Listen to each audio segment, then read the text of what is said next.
Bible software. So we're excited to have you. The title of the presentation is Revisiting Verbal Aspect Theory.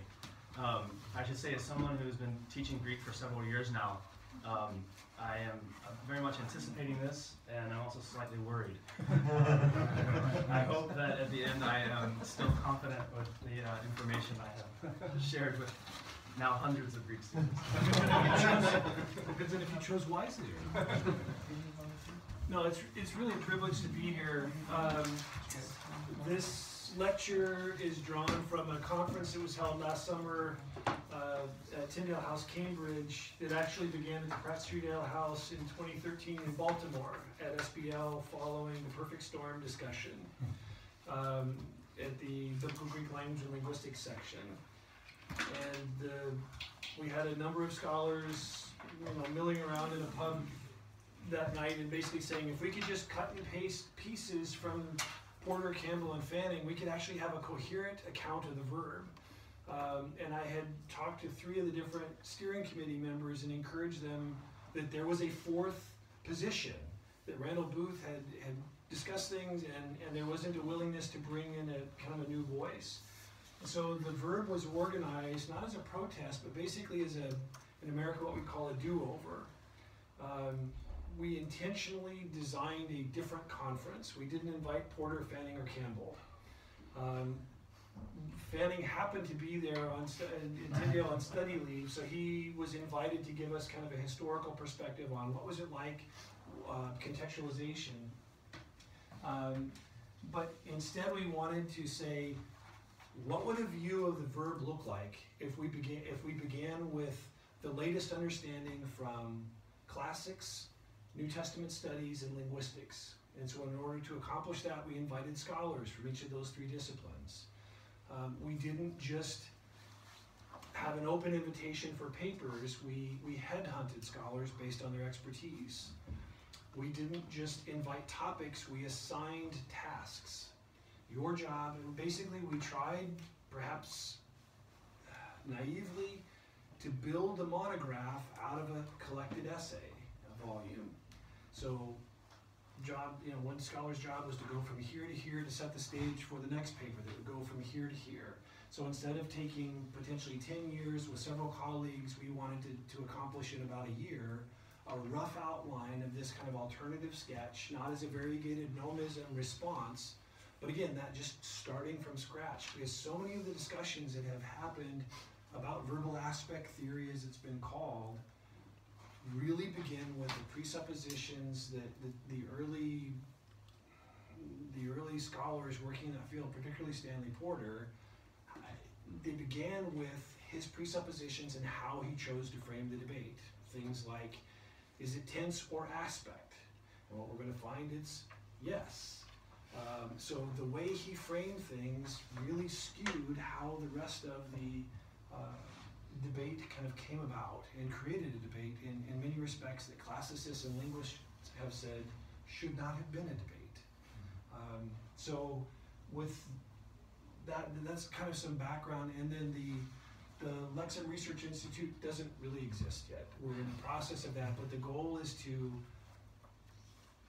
continue what we started at Cambridge, which is finding like-minded scholars, not that have a party line, but have compatible presuppositions to tackle problem areas or to take new research in things like if you've read the first chapter of the discourse grammar, kind of the functional introduction to conjunctions, or if you were at SBL last year and heard the panel discussion on prepositions, there's some exciting work that's going on, but it's not very useful to non-specialists. So my mandate from Logos is to begin organizing conferences and volumes that would take that cutting edge information and bring it to where mere mortals would be able to find it useful and accessible, and not simplifying it, but just, again, taking that good research and bringing it into a more useful form for students and people specializing in other areas without forcing everyone to learn lots of jargon. The 3 areas we're going to be looking at are verbal aspect theory, deponency, and the perfect verb, the semantics of the perfect. Verbal aspect theory, the basic question is going to be, is there really a need for a tenseless verb? Do we need that? So we're going to begin with where the debate actually started, and then move up to where we are in the present. And we'll begin with that. The real problem when Porter and Fanning first began in the late 80s was a time-based understanding of the verb. And this is best exemplified in Frank Stagg's article of 1972, The Abused Aorist. And it really wasn't the grammarians so much that were abusing the aorist as much as it was the commentators, where you had the kind of once-for-all statements, and I think pastors following downstream from the commentators. As you read the grammarians, you find them making nuanced statements. They included caveats, which, from my view, demonstrates an awareness of the complexities. And I've likened it to taking your car to a garage and trying to explain to the mechanic what's wrong, and you don't have the same knowledge he has, even though you have a very specific knowledge of the noise and where it's coming from and what kinds of symptoms the car is making. In many respects, whom I respectfully call the dead grammarians, and I told Dan Wallace I put him in that category out of respect, and he chuckled and appreciated that. But they had a very solid understanding of the language. There's no question they understood the verb system. The problem and the difficulty was conveying that in a clear way. And so as we came in, the other problem was, and this is exemplified with the confusion supposedly of Aktionsart with aspect. Aktionsart, German word describing kind of the sum of all the parts of the verb. So it's not just the lexical semantics of the lemma. It would include the tense form, the aspect, adverbial markers in the actual sentence. So it's far more than just the verb. It's the sum of everything contributing to the verbal semantics in a particular clause. They were using that terminology because that's really all they had to try to describe the verb in isolation. And so obviously you have confusion where people who have come afterwards have said, well, they're conflating this and conflating that, but that was the terminology they had.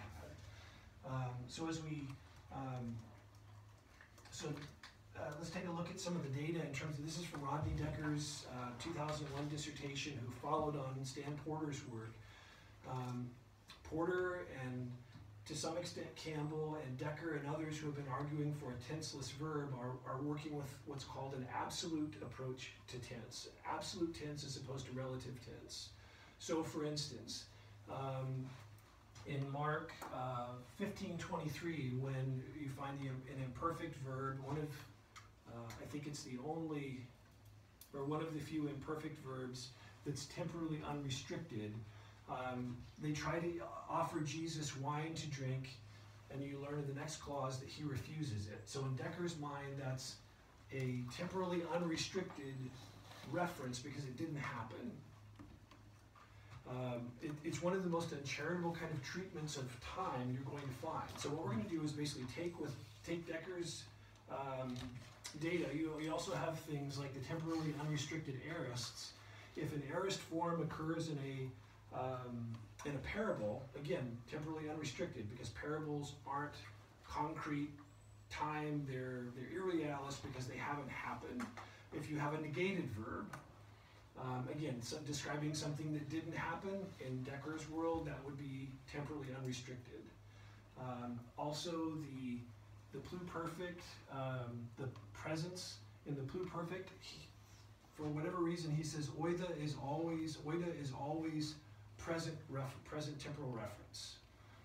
So I mean, there's some idiosyncrasies with that, but the point is, this kind of illustrates from an absolute tense standpoint, and particularly the present tense. You'll see it really does kind of look like a mess, and this was the problem they were trying to sort out.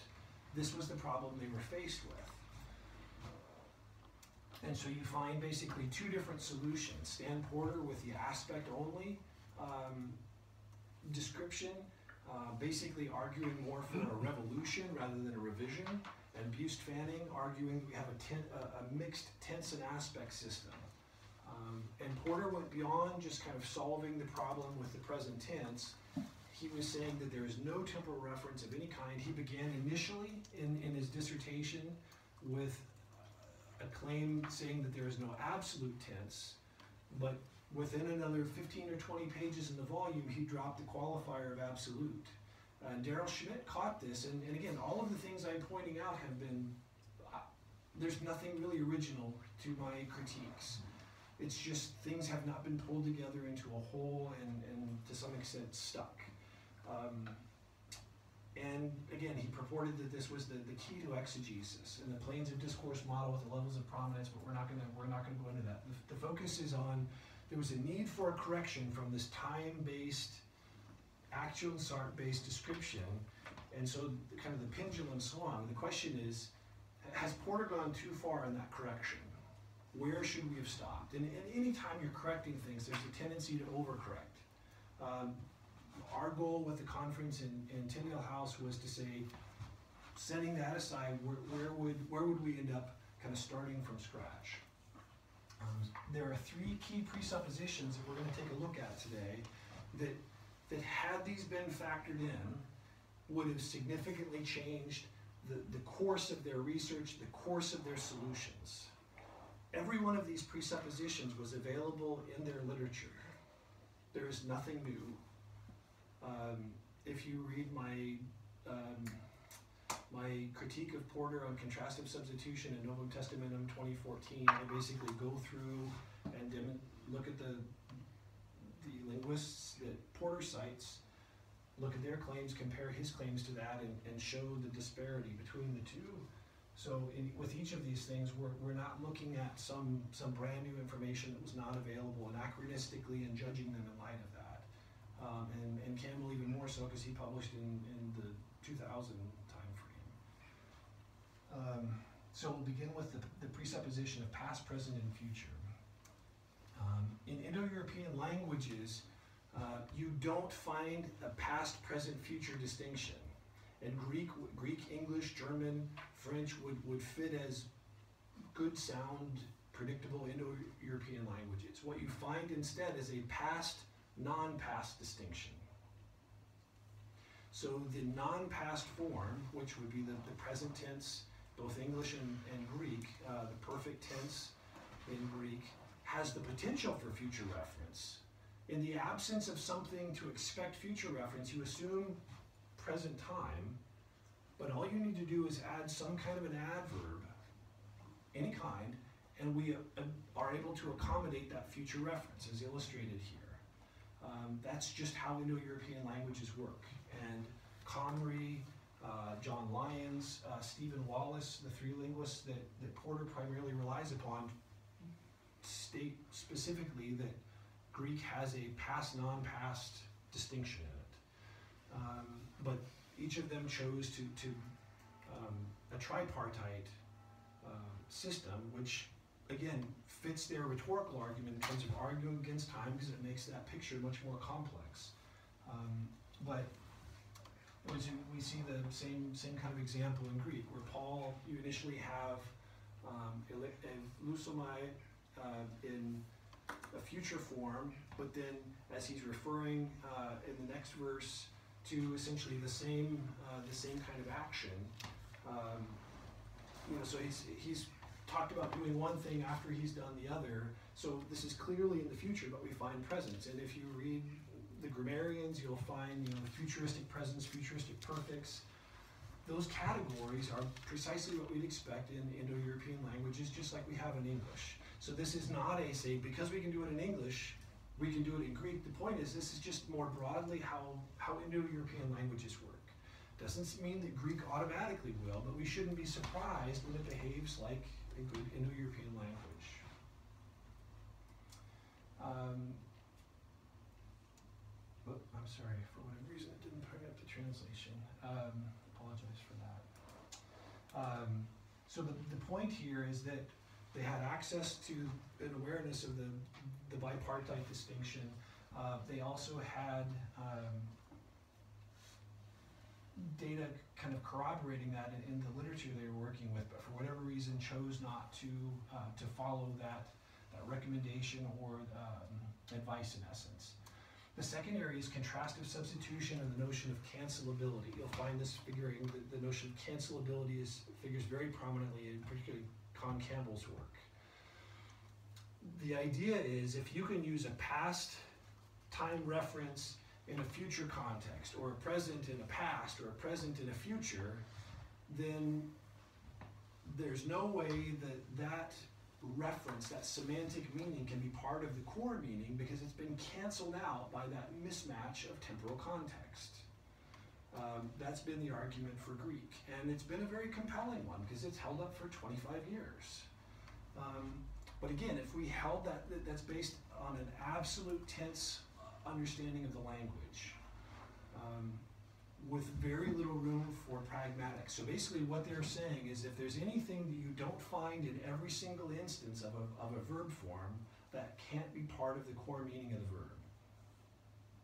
Linguistically, there's big red flags, because that's really not how languages work. And we illustrate this from English. We have things like the polite past. It's considered less direct. Did you want as opposed to do you want? We have the historical present in English and in many other languages where you have something that's out of place from a temporal standpoint, used in a past tense context. And in English it tends to provide a vividness, but in Greek it provides basically like a mind the gap kind of a road attention getter for something that follows. My mother was very fond of using the future tense in an imperatival sense, and she was very effective at using that form. Unfortunately, because I tended to not obey always as I should have. But again, this doesn't cancel out the semantic meaning. It highlights the fuzziness of linguistic boundaries. A man called Stephen Wallace, a linguist who was a one-hit wonder. He went off and practiced law, but he did a seminal article on grounding and then disappeared. But he called tense, aspect, and mood the Trinity. And I think he was using it in the technical sense, and that we can talk discreetly about tense, aspect, and mood. But as soon as we move from theory into practice, things get very messy. You end up with modal forms of both of these. And you end up with this overlapping, or if we look at Greek, you have the future. In fact, there was a question today at the lunch post-grad informal discussion about the future, the use of the future as an imperatival form, or we have conditionals that are technically in conditional indicative forms that are technically indicative, which means they should be concrete, but they're kind of more like a subjunctive. And that just highlights the messiness of language. We should not expect it to be operating in rigid forms.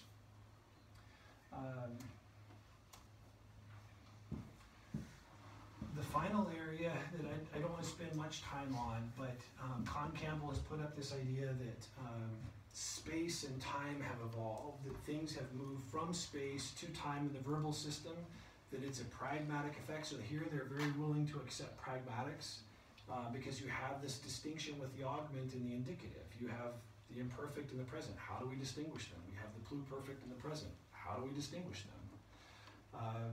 They need something.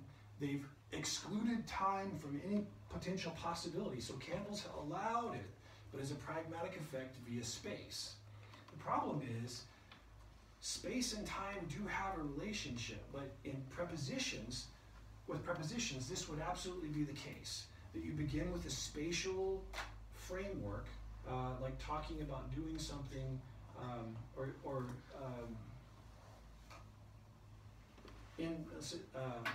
I was going to use after.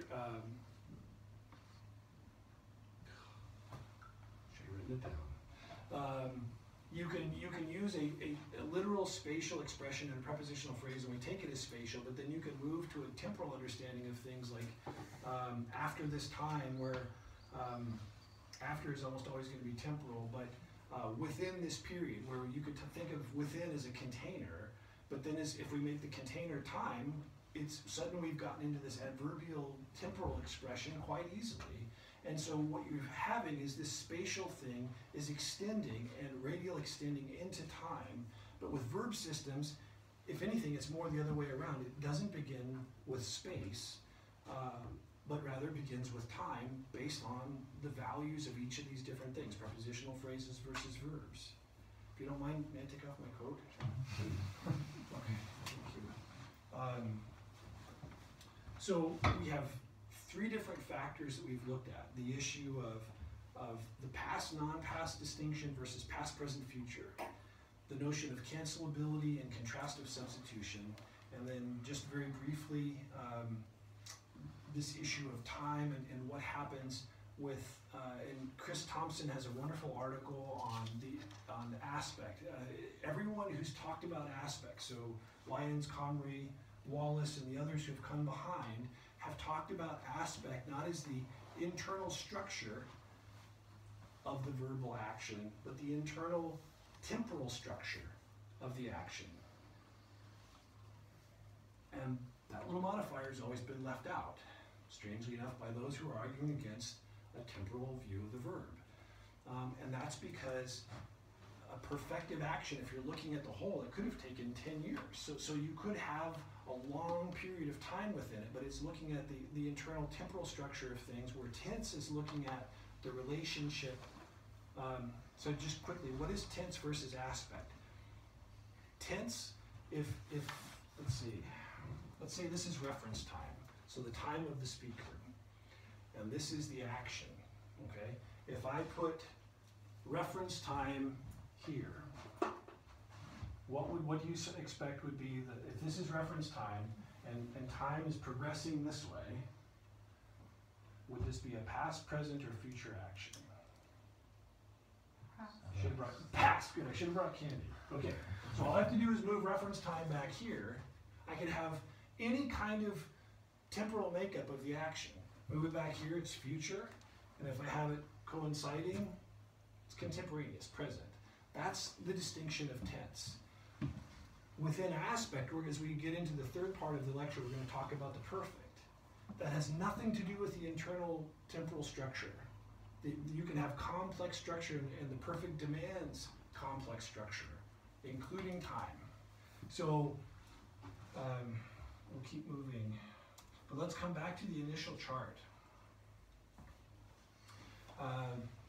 We said that all of the forms, the non-past forms of oida, the non-past, we've accounted for those and moved those back. We've talked about the past, non-past distinction as well. That we shouldn't be surprised at finding future presence and future perfects. And so we can understand that as an Indo-European language is behaving just like we see in English and other languages. Excuse me. The non-past aorists, there were 4 that were future referring, 3 of them are conditionals, and 1 is that negated irrealis statement, and the rest of them are parables or gnomic or timeless things, and we'll come back to that because there's an important part of the verb system that's kind of been overlooked. The temporally unrestricted presence. Some of these consist of parables, and again, the gnomic, timeless that we need to come back to. The unrestricted imperfects were all parables or negated clauses. So again, that was the idiosyncrasy of his system. So we still have some problems in the sense of we have these unrestricted forms, but then we also have the historical present usage. So the question is, what's going on with the historical present? The historical present is a usage, what I would consider a marked usage rather than a prototypical usage. From their view, you have to have something that can apply to every context, but one of to avoid the cancelability constraint that they have. The problem with that is the historical presents, which are typically verbs of motion and verbs of speaking, aren't imperfective aspect, and they aren't. And they wouldn't care whether it's past or non-past, but they're past reference. You have a double mismatch with what you'd expect. You'd normally expect an aorist, which would be perfective and past. So you have a double mismatch. And Randall Booth has claimed that double mismatch with the narrative context is why you find the historical present accomplishing that highlighting function that you see grammarians and commentators talking about, that we find the very same thing happening in other languages, but it also explains why Porter's claim about the present always having this higher foregrounding prominence doesn't work in books like Romans, in epistles, in non-narrative. On Porter's view, the present always has some higher level of prominence. No one makes that claim, that kind of claim about a prominence of a verb. The prominence of a verb is always determined by its function in a given genre. You do not find anyone making claims. I mean, I recognize that as a very broad statement, but it is just, functions are determined by genre. They're genre specific, which is why you find Eris kind of leading the way in narrative and presence and other forms, hortatory forms and non-narrative in the epistles. And as a result of that, that based on different rules, you're going to have different prominence values, where Porter was opting for more of a one-size-fits-all solution to things, which I appreciate. And the desire for elegance is just linguistically unsound. So the historical presents, again, are an anomaly, but if we understand them as this pragmatic usage, we end up with something, at the very least, in all the rest of the areas, looking pretty consistent. Statistics are a double-edged sword, and I recognize you can play with things, and I would commend the two essays. I'll note some essays at the end, but the goal was just to kind of summarize things for some background. We talked about the gnomic aorists and the gnomic or atemporal presence. Notice we have two holes in the Greek verbal system, at least according to this view. You have no non-past, non-present imperfective, and we have no non-past, non-future perfective. We've already said that the present can have that past, non-past, so that accounts for why we're missing that.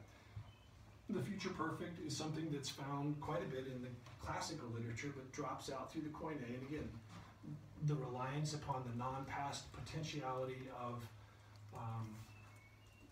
the perfect then would explain why, especially in a second language speaker context. But what do we do with the non-past, non-future perfectives?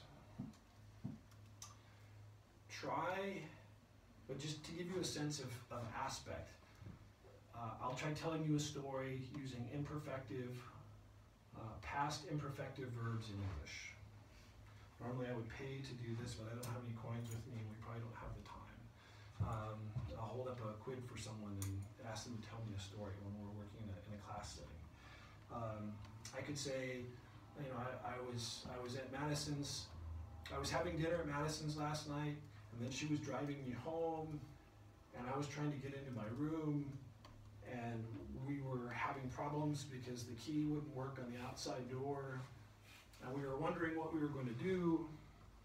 What does that feel like? Not a very good grad question, grad research question, but what did that story feel like compared to what you'd normally expect of a story?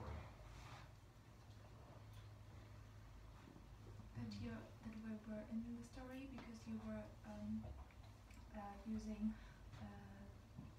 progressive verbs. Right. Okay. What as far as the progress of it? Did you feel like it was going anywhere? No, it's not complete. You're waiting for. It sounded like a giant introduction. Yes. And that doesn't mean that imperfective verbs equal offline background. That's just what they do best. Where if I look at non-past perfectives in English, so like a simple present in English, I could say things like I read, I brush my teeth, I ride on airplanes, I play with my dog. All of those are, again, looking at the action discretely as a whole, but all I need to do is add an adverb, like in the afternoon, or regularly, or often, and all of a sudden it sounds either gnomic or habitual, like it's a repeated thing. It's kind of like trying to place a ball on one of the garden fences that have the rounded brick tops. It's going to want to roll off on one side or the other. And one of the few contexts Rod Decker came up with is is when you have a sportscaster announcing a game. James has the ball, he kicks, he scores. You can use it in that context and have the snapshots, but there's so few contexts you actually use a present perfective. In Greek, they just don't have the form. In English, I've been told by a linguist that the only place it exists is in grammar is to demonstrate that it exists. It's just not something we use very often, and so we shouldn't be surprised to see the aorist or the present coming in and fulfilling that role, playing double duty. If the choice or the concern is with the aspect, you could use the aorist. If the concern is with the non-past and getting present reference, you'd use the present, which is why we find gnomic or atemporal claims about both of those forms. And we see this in things like 1 Peter 1:24, where you have these kind of gnomic statements, and they're aorist verbs. But how else would you talk about the whole action and having the whole action in view but the aorist? You don't really have any choice. And so in this context, the language from a linguistic standpoint is expecting you to accommodate one of the mismatches in order to accept the perfective aspect, because that plays that's a higher value in Greek, where our language English, or my language English is a primary language, is very tense driven, where Greek is aspect driven. That's the higher value. And so that mismatch has really influenced how we've looked at the language. So in terms of what we have here, the past, present, future distinction, contrastive substitution, and time only affecting tense, those presuppositions really, I would say, misdirected the conclusions that we've seen for the last 25 years. There is not a need, as we saw from the chart, to claim a timeless verb, because things are really not as messy as we were led to believe. The presuppositions, to a large extent, and as well kind of the rhetorical portrayal of things, led to that messiness, and then therefore the need or the potential desire for a timeless verb. If you want more on those topics, I would recommend these essays. One has just come out this last week in BBR, Porter's use, Porter's use of markedness. But the contrastive substitution essay is probably the most significant, because that was Porter's biggest, his most foolproof kind of argument in favor of a timeless verb. So I don't know what happened. I mean, in some respects it feels as though Porter built a rhetorical argument